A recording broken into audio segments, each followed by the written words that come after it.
ونصلي على رسوله الكريم. أما بعد فأعوذ بالله من الشيطان الرجيم. بسم الله الرحمن الرحيم. وأن المساجد لله فلا تدعوا مع الله أحدا وأنه لما قام عبد الله يدعوه كادوا يكونون عليه لبدا قل إنما أدعو ربي ولا أشرك به أحدا قل إني لا أملك لكم ضرا ولا رشدا قل إني لن يجيرني من الله أحد ولن أجد من دونه ملتحدا إلا بلاغا من الله ورسالاته ومن يعص الله ورسوله فإن له نار جهنم خالدين فيها أبدا وأن المساجد لله اور بے شک مسجدیں اللہ ہی کے لیے ہیں. فلا تدعوا مع اللہ احدا پس مت پکارو اللہ کے ساتھ کسی ایک کو بھی. وَأَنَّهُ لَمَّا قَامَ عَبْدُ اللَّهِ اور بے شک جب کھڑا ہو گیا اللہ کا بندہ يَدْعُوهُ پکارتا تھا اس کو قَادُوا يَكُونُونَ عَلَيْهِ لِبَدًا قریب تھے کہ ہو جاتے اس پر ہجوم بن کر حملہ آور ہونے والے. قل آپ فرما دیجئے انما ادعو ربی بے شک میں پکارتا ہوں اپنے رب کو ولا اشرک به احدا اور میں نہیں شریک کرتا اس کے ساتھ کسی ایک کو بھی.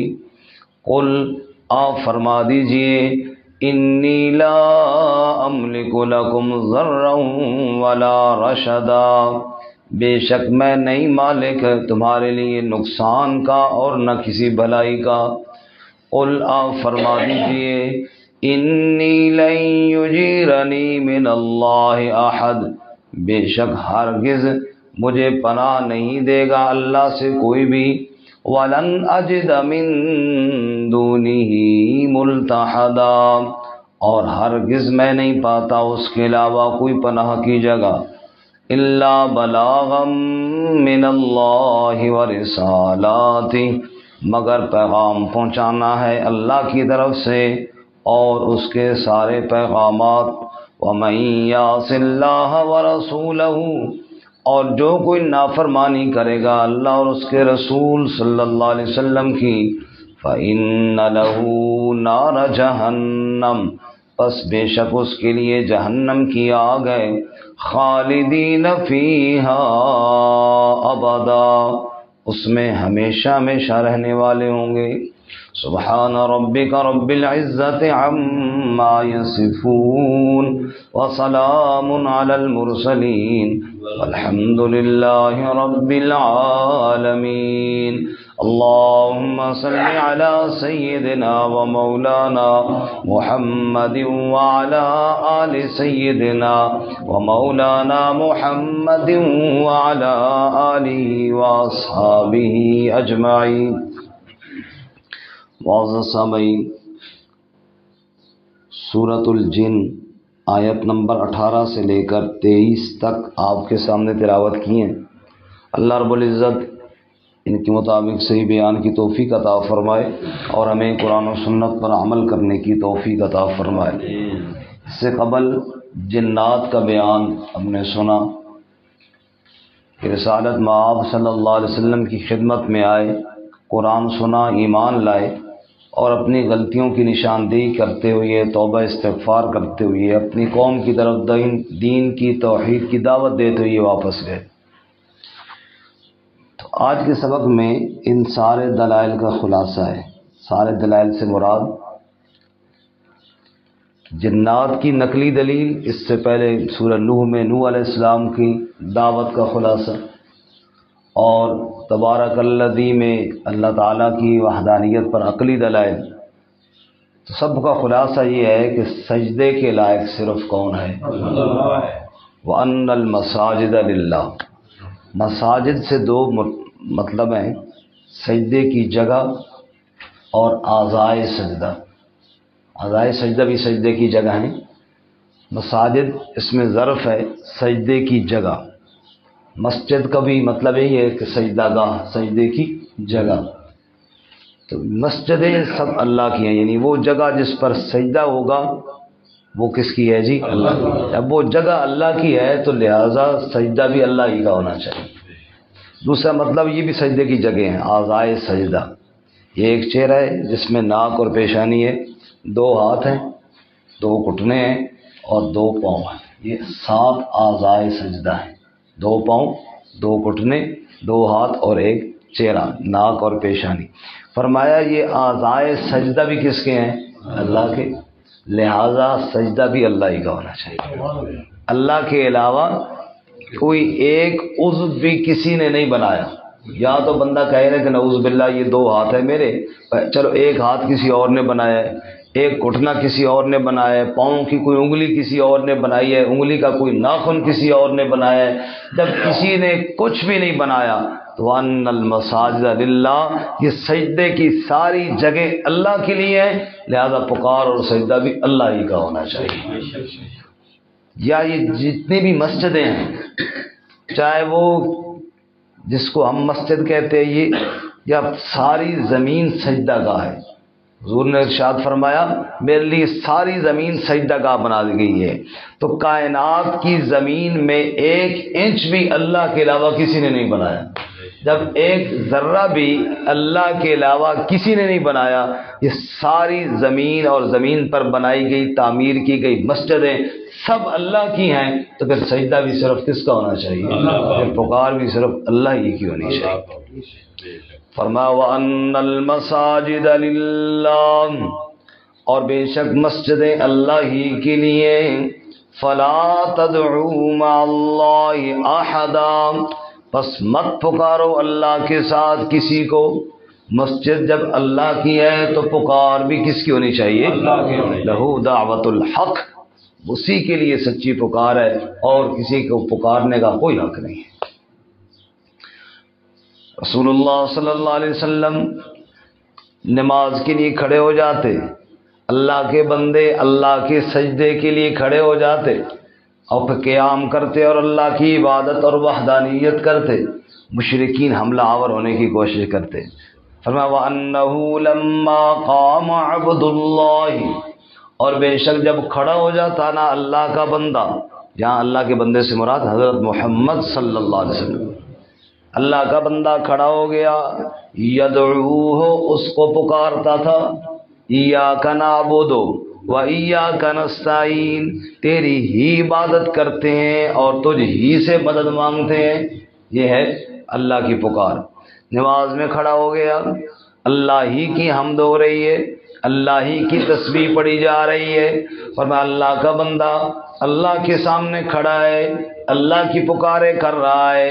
کادو یکونون علیہ لبدا، قریب تھے کہ جتھے بن کر اس پہ حملہ آور ہو جاتے۔ لبدا گروہ در گروہ، ہجوم بن کر اس پر ٹوٹ پڑتے، لیکن یہ تو پھر اللہ اپنے بندے کی حفاظت کرتا ہے۔ لیکن یہ ایسے بدبخت ہیں، اللہ کے بندہ اللہ کی عبادت کر رہا ہے اور یہ اس پر حملہ آور ہوتے ہیں۔ یہی جرم ہے کہ وہ اللہ کی کیوں پکار کر رہا ہے۔ اس لیے فرمایا میرے محبوب وہ جتنا مرضی مخالفت کریں تم کھل کر بتاؤ، قل کہہ دے میرے محبوب صلی اللہ علیہ وسلم کہ انما ادعو ربی، بے شک میں تو پکار کروں گا اپنے رب کی، ولا اشرک بہ احدا، اور میں اس پکار میں کسی ایک کو بھی شریک نہیں بناؤں گا۔ تم سے جو طے تم کر لو، میں محمد صلی اللہ علیہ وسلم تو صرف اپنے رب ہی کی سچی پکار کروں گا۔ سورہ کافرون میں کیا فرمایا؟ قل یا ایھا الکافرون لا اعبد ما تعبدون، کہہ دے میرے محبوب اے کافرو، میں ان کی عبادت نہیں کرتا جن کی تم کرتے ہو، بلکہ میں تو خالص اپنے رب کی عبادت اور پکار کروں گا۔ قل انما ادعو ربی، کہہ دیجئے میں اپنے رب کی پکار کرتا ہوں اور کرتا رہوں گا، ولا اشرک بہ احدا، رب کی پکار میں کسی کو شریک نہیں کروں۔ سبحان اللہ۔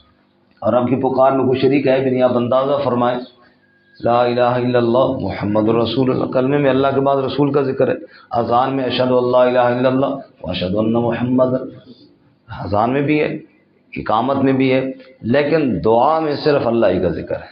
اٹھائیے قرآن مجید اور پڑھیے دعائیں، اٹھائیے احادیث اور پڑھیے دعائیں، کچھ دعائیں قرآن میں ہیں، کچھ احادیث میں ہیں، جتنی بھی مرضی دعائیں پڑھ رہے ہیں، مثلا ربنا آتنا فی الدنیا حسنہ وفی الآخرۃ حسنہ وقنا عذاب النار، صرف کس کا ذکر ہے؟ اللہ، پکار اللہ کے آگے۔ رب زدنی علما، ربنا ظلمنا انفسنا وان لم تغفر لنا وترحمنا لنکونن من الخاسرین، کس کا ذکر ہے؟ ربنا اغفر لنا ولاخواننا الذین سبقونا بالایمان ولا تجعل فی قلوبنا غلا للذین آمنوا ربنا انک رؤوف رحیم، صرف کس کا ذکر ہے؟ ربنا فاغفر لنا ذنوبنا وکفر عنا سیئاتنا وتوفنا مع الابرار، صرف کس کا ذکر ہے؟ رب زدنی علما، اے میرے رب میرے علم، صرف اللہ ہی کا ذکر ہے۔ جتنی بھی دعائیں پڑھتے جاؤ گے دعا میں صرف اللہ ہی کا ذکر ہوگا، وہاں نبی کا بھی ذکر ساتھ نہیں ہے۔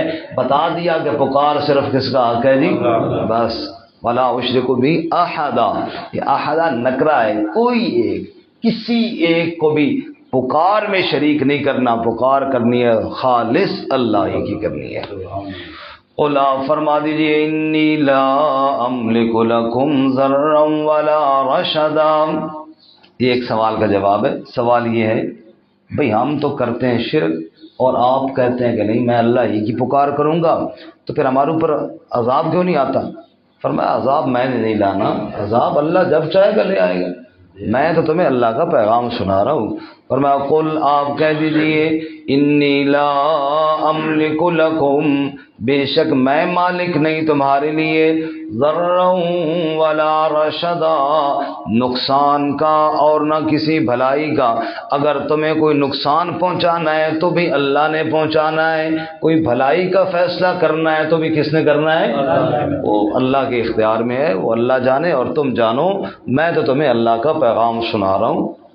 انہوں نے اگلی آیت میں ایک اور سوال کا جواب ہے کہ ہم نہیں سننا چاہتے آپ سے پیغام، تو آپ اس دعوت کو چھوڑ دیں، اور میں وہ بھی میں نہیں چھوڑتا کیونکہ مجھے میرے رب نے حکم دیا ہے، اور میں تمہاری بات نہیں مانتا، میں اپنے رب کی بات کا پابند ہوں، کیونکہ اس کے علاوہ پناہ دینے والی اور کوئی ذات نہیں، اور مجھے کوئی پناہ کی جگہ بھی نہیں ملتی۔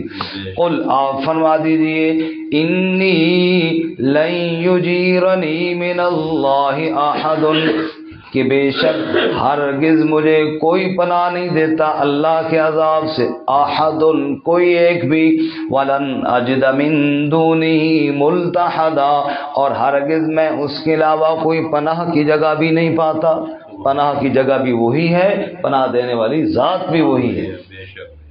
میری ڈیوٹی کیا ہے؟ الا بلاغا من اللہ ورسالاتی، پیغام پہنچانا اللہ کی طرف سے، ورسالاتی، میں رسول ہوں، اور یہ آیات اس کی رسالات یعنی پیغامات ہیں۔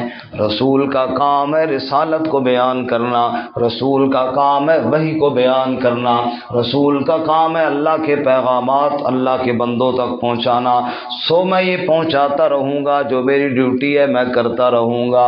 وَمَن يَعْصِ اللَّهَ وَرَسُولَهُ، تم بھی سنو، جو اللہ کی نافرمانی کرے گا اور اس کے رسول صلی اللہ علیہ وسلم کی نافرمانی کرے گا، فَإِنَّ ان لہو نار جہنم، بے شک اس کے لیے جہنم کی آگ ہے، خالدین فیہا ابدا، اس میں ہمیشہ ہمیشہ رہنے والے ہوں گے۔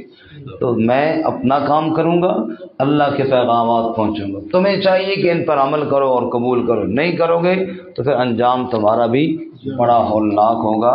اللہ ہم سب کو جہنم سے بچائے اور قرآن و سنت پہ عمل کی توفیق عطا فرمائے۔